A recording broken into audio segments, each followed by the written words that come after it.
India isn't competing with China, it's struggling to keep up with just one of China's provinces. And even that's generous. We're talking about Guangdong, a coastal province in southern China, smaller than Uttar Pradesh in size, with a population of around 127 million, nearly 10 times smaller than India. And yet, in almost every meaningful category, economy, healthcare, education, infrastructure, human development, Guangdong doesn't just outperform India, it obliterates it. So how did this single province turn itself into an economic beast while India still wrestles with potholes, power cuts, and population explosions? Let's get right into it. Starting with the economy, because that's where the gap is jaw-droppingly wide. In 2024, Guangdong's GDP was about $2 trillion. India, with its 1.4 billion people, was hovering just under $4 trillion. You heard that right. One Chinese province produces more than half of India's entire GDP. But if you look at GDP per capita, then it's just embarrassing. Guangdong has almost $16,000 per capita, while India, the self-proclaimed superpower, remember, has under $3,000 per capita. And it's not some fluke. Guangdong has been the top-performing province in China for over 30 consecutive years. Even more telling is how that GDP is generated. India's economy still relies heavily on agriculture and low-skill services such as call centers and tech support.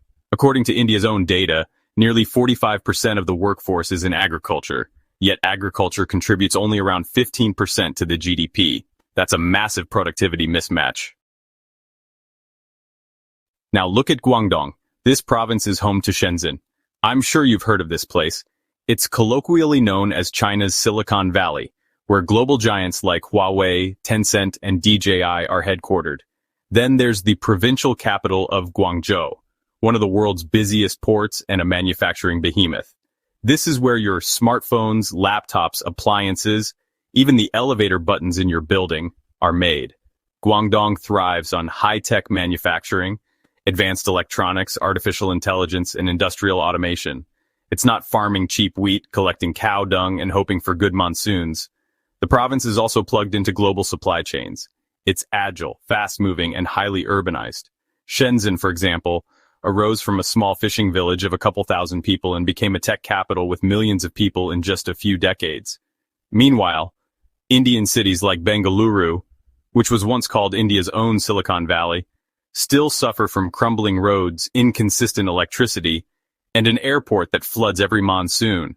And imagine if China incorporates Hong Kong and Macau, the financial and gambling giants of East Asia, into Guangdong, then it really would be a crushing comparison since Hong Kong and Macau's GDP is over $400 billion and $50 billion respectively, with per capita of $56,000 and $73,000 respectively. And what about infrastructure? Guangdong has more than 3,000 kilometers of high-speed rail, connecting major hubs in hours. It takes 35 minutes to go from Guangzhou to Shenzhen on a bullet train.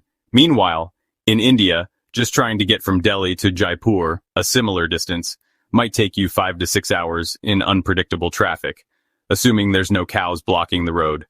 Guangdong's highways, bridges, metro systems, ports, and airports are world-class. You land in Shenzhen and you feel like you're in the future. Bright lights, big city, digital payment systems in every shop and on every public transport. Whereas when you land in Delhi and you just pray, your luggage shows up and nobody has rated it. But let's not just stop at economy and infrastructure. Let's talk about the Human Development Index, HDI, a basic measure of how good life is for ordinary people.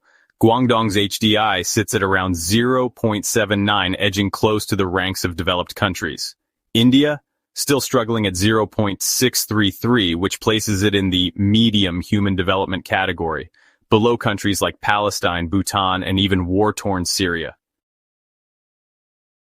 How about healthcare? Guangdong has universal healthcare coverage, extensive medical infrastructure, and a physician-to-population ratio that would make most Indian states jealous. Infant mortality is low, life expectancy is high, and public health campaigns are efficient and digitalized.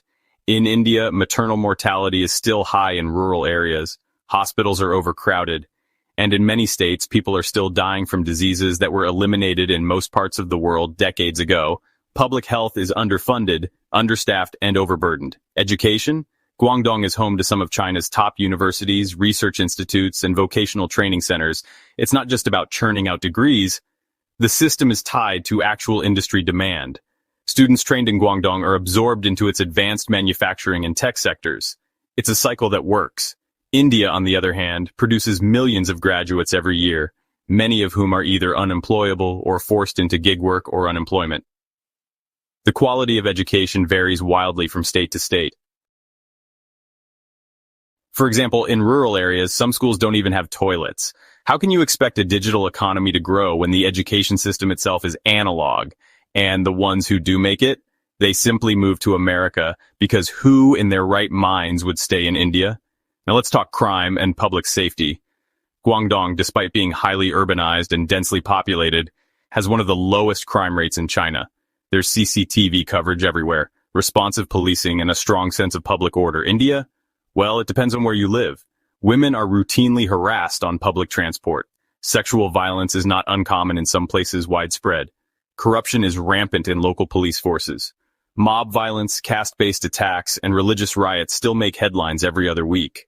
Rule of law in India isn't just fragile, it's frequently ignored.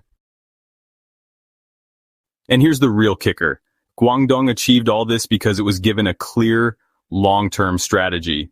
Back in the 1980s, it was one of the first regions to be designated a special economic zones under Deng Xiaoping's reforms.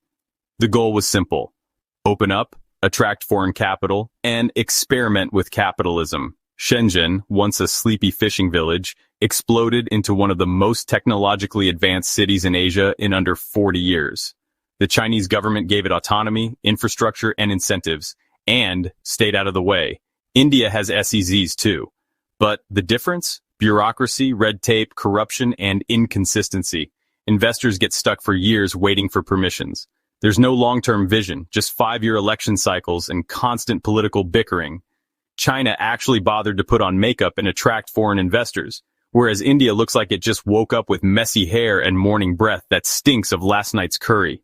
And while we're at it, think about this. Guangdong doesn't even want to be a country. It's just one piece of China. But if it were a country, it would be the 9th largest economy in the world, ahead of Italy, Canada, and Russia.